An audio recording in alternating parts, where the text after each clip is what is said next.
Hey, it's Jonathan from Odyssey, and we're making this video to kind of give a rundown on pulling good shots on the Argos. When people first get their machines, they talk a lot about how they're having trouble with bleeding or they're not getting the good output that they want. So this is just kind of going over a few of the common problems that we see. So our machine's up to temp and we're doing a spring right now. There's a direct configuration and it looks a little bit different, but it's generally the same idea. But kind of the thing to focus on that we're going over today is just getting the bleed correct. So it's our first shot, so our boilers are pretty high pressure right now. We have a flow restrictor in here, so if you have a lower boiler pressure, like your third or fourth shot in a row, you don't need to do as much kind of like helping the machine, since the restrictor kind of takes care of everything. But since the boiler pressure is pretty high, we are gonna have to like help it bleed.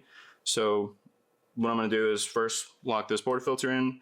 It kind of inserts around the 8 o'clock position, and you just wanna make sure you have both of the little edges in so that you don't get any leaks anywhere.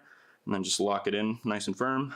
For us, it's at the 6 o'clock area. That's just because it's a really used machine, it's our shop machine. But if it's a new machine, it's generally gonna lock around like the 7 o'clock area.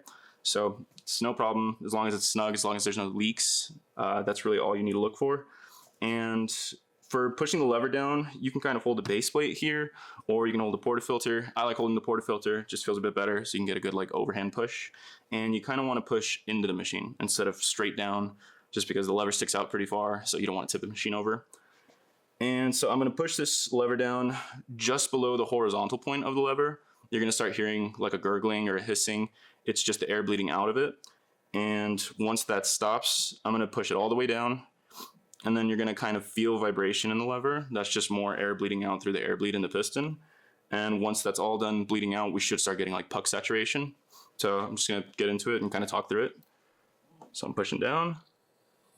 There's that hissing and gurgling we're hearing. We just want to let it continue until it stops. And then push all the way down.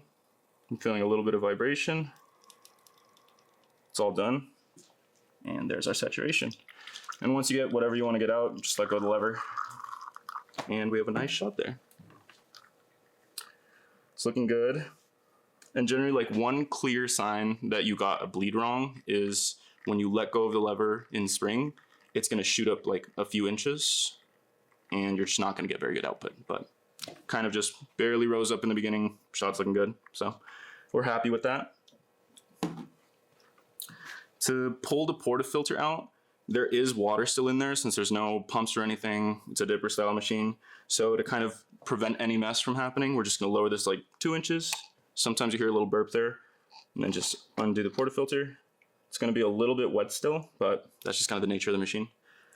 And then you see that when you lift it up, there's a bit of water that comes down. That's just excess water in the brew chamber. You just wanna pump a little bit of it out. The main reason for that is just if you leave that water in there and then you pull a consecutive shot, that water is going to kind of bring your water temp down, so your next shot's just going to be a little bit colder than your previous shot. So just for consistency. All right, so we just pulled a good shot. Everything's looking good. And now I feel the need to show what a bad shot looks like, because one of the most common things we like see in our Discord is people saying like, hey, just pulled a shot, tried a lot of times, and I can't get above like 26 grams of output. There's really kind of like two reasons why this would happen. The first being like maybe you didn't saturate your puck completely. So the moment you hit that kind of like bottoming out of the lever, you just let it go. And then a few kind of like grams of the water in the chamber was just dedicated to saturating your puck, and that just won't go into your cup. So that's one reason. Another reason, a lever like this kind of takes a little bit of getting used to, and there's a little bit of a learning curve with the air bleed. And that's, you just didn't let it bleed well. So my boiler pressure is pretty high. It's just above like 2 bars. And instead of helping it kind of get that air out of the way, I'm just going to bring it all the way down. And the moment I stop hearing the gurgling, I'm just going to let it go. And that should let an air pocket still kind of exist in the chamber here. And so there's just less room for water. We're not going to have as much output.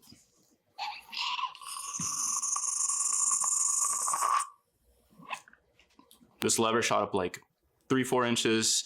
That just shows that there's like a big air pocket in there, and then the air is just kind of condensing in a lot. So if your lever shoots up like a big amount like that, you probably need to let it bleed more. And there's like a lot of things with that. Your puck doesn't saturate properly. So really, I think if you're paying attention to your puck saturation, most of all, even if you get an air pocket in there, there is like room for error. You could do a Fellini, but really just getting that puck saturated kind of helps you with most of these issues.